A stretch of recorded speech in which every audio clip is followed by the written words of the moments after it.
ద్వారక అనగానే మనకు శ్రీకృష్ణుడే గుర్తుకు వస్తాడు. శ్రీకృష్ణుని పాద స్పర్శతో పునీతమైన ద్వారక ఇప్పటికీ సముద్ర గర్భంలో ఉందని పరిశోధకులు చెప్తున్నారు. అసలు ద్వారక ఎలా మునిగిపోయింది, శ్రీకృష్ణుడు అవతారం ఎలా చాలించాడు అనే విషయాలు ఇప్పటికీ కూడా పురాణ మర్మం. ఆ విషయాలను ఇప్పుడు తెలుసుకుందాం.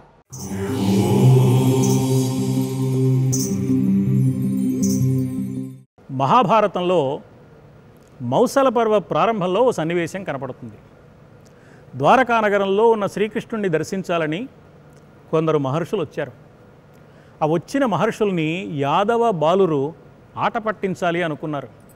ఒక పురుషుడికి స్త్రీ వేషం వేసి గర్భవతి అని చెప్పి, ఈ అమ్మాయికి ఆడపిల్ల పుడుతుందా మగపిల్లవాడు పుడతాడా చెప్పండి అని వాళ్ళు అడిగారు. అడిగితే మహర్షులు దివ్య దృష్టితో గమనించి ఈ యాదవుల ఆకతాయితనానికి వాళ్ళు ఆగ్రహించి వెంటనే శపించారు, ముసలం పుడుతుంది. ఈ ముసలం కారణంగా మీ యాదవులు పరస్పర కలహాలతో సర్వనాశనమైపోతారు. ఆ తరువాత ద్వారకా నగరం కూడా సముద్రంలో మునిగిపోతుంది. ఇది మునులిచ్చిన శాపం. శ్రీకృష్ణ నిర్యాణ ఘట్టం మహాభారతంలో మౌసల పర్వంలో మనకు కనపడుతుంది. ఆదిశేషుని అవతారమైన బలరాముడు కృష్ణుడి కంటే ముందుగానే నిర్యాణం చెందిన వృత్తాంతం మనకు మహాభారతం మౌసల పర్వంలో కనపడుతుంది.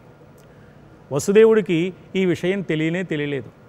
అరణ్యంలో బలరాముడు మృత కళేబరాన్ని చూసి యాదవులందరూ గొల్లుమన్నారు. ఆ తరువాత కృష్ణ నిర్యాణం జరిగింది. ముందుగా బలరాముడు పైలోకానికి ఎందుకు వెళ్ళాడు అంటే ఆదిశేషువు కదా.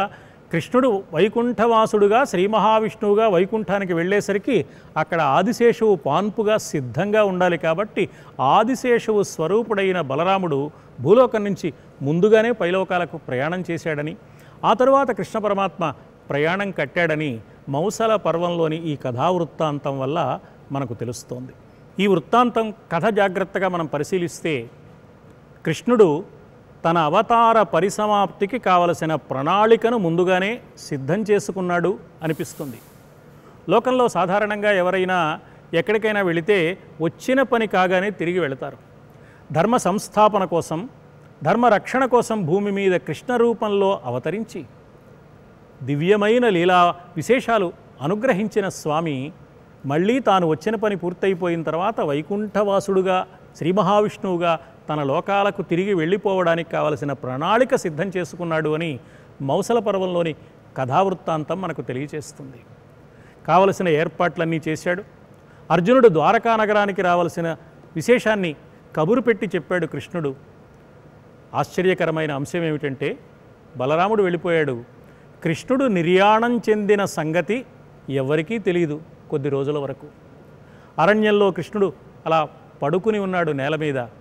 దూరం నుంచి ఒక వేటగాడు చూశాడు. కృష్ణుణ్ణి చూసి జింక అని భ్రాంతి పడ్డాడు. అప్పుడే ఆ అరణ్యంలో ప్రవేశించిన కాలస్వరూపమైన శక్తి జర అనే పేరుతో వచ్చింది. కాబట్టి ఆ జర ప్రభావంతో వేటగాడు ఇలా భ్రాంతి పడే అవకాశం కలిగింది. కృష్ణుడిపై బాణప్రయోగం చేశాడు జింక అనుకుని. కృష్ణుడి పాదంలో అరికాల్లో గుచ్చుకుని పాదం మీదికి పొడుచుకు వచ్చింది ఆ బాణం. కృష్ణుడు శరీరాన్ని వదలడానికి సిద్ధపడ్డాడు. ఆ వేటగాడు దగ్గరకు వచ్చి చూసి అయ్యో తప్పైపోయిందని భోరున విలపించాడు. స్వామి క్షమించు అన్నాడు. ఇది విధాతృకరణీయంబు అని ఇదివరకే చెప్పిన పరమాత్మ ఇది విధి నిర్ణయం నాయనా, నువ్వు బాధపడకు అని ఓదార్పు మాటలు చెప్పాడు. కృష్ణ నిర్యాణం జరిగిన తర్వాత ద్వారకా నగరం సముద్రంలో మునిగిపోవడం తథ్యము అని మహర్షులు ఇచ్చిన శాపం, అంతకుముందు స్త్రీ పర్వంలో గాంధారీదేవి ఇచ్చిన శాపం కారణంగా కృష్ణుడు ముందుగానే చేసిన ఏర్పాటు వల్ల ఆ అర్జునుడు అంతఃపుర కాంతలందరినీ రక్షించాలి ద్వారకా నగరం మునిగిపోకముందే అని ఒక ప్రయత్నం చేశాడు. అర్జునుడు బాధపడుతున్నాడు. పాండవులందరూ ఈ వృత్తాంతం తెలుసుకుని బాధపడ్డారు.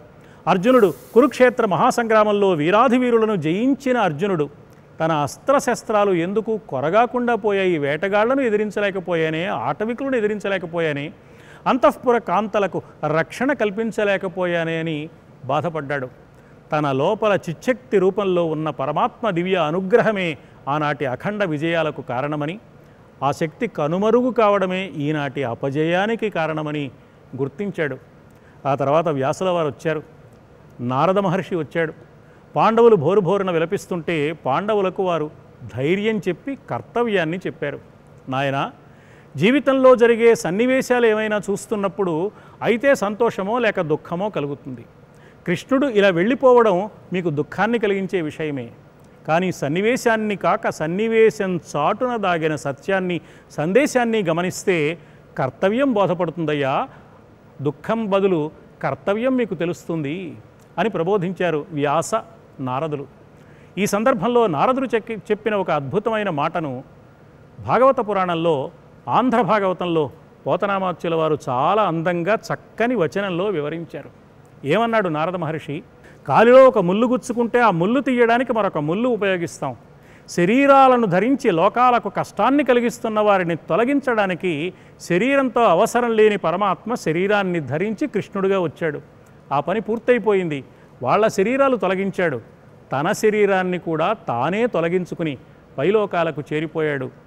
నాయనా ధర్మరాజా, నీవు నీ సోదరులు మీరు కూడా ఇక మహాప్రస్థానం చేయవలసిన అవసరం వచ్చింది అని నారద మహర్షి చెప్తే, వ్యాస నారదుల ప్రబోధాన్ని అనుసరించి పాండవులు కూడా మహాప్రస్థానం చేసిన సన్నివేశం మనకు కనపడుతుంది.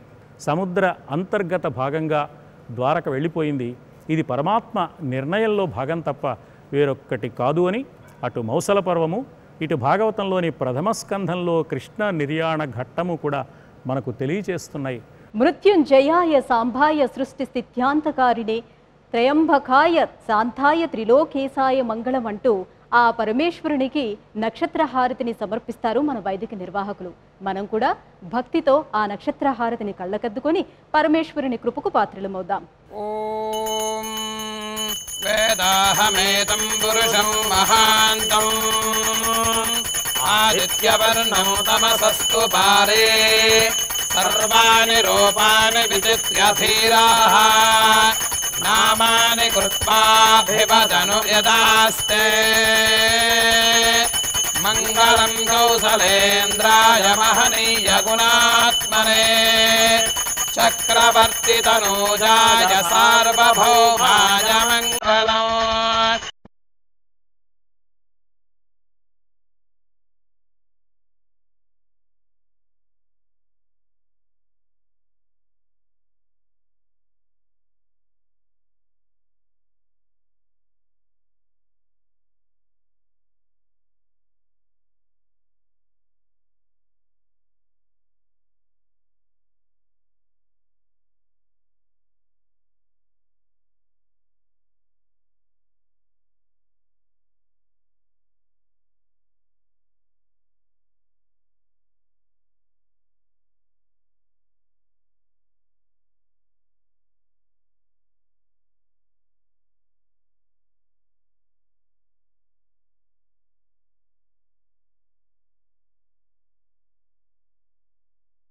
नमः पार्वतीपतये हर हर महादेव हर रामचंद्र भगवान की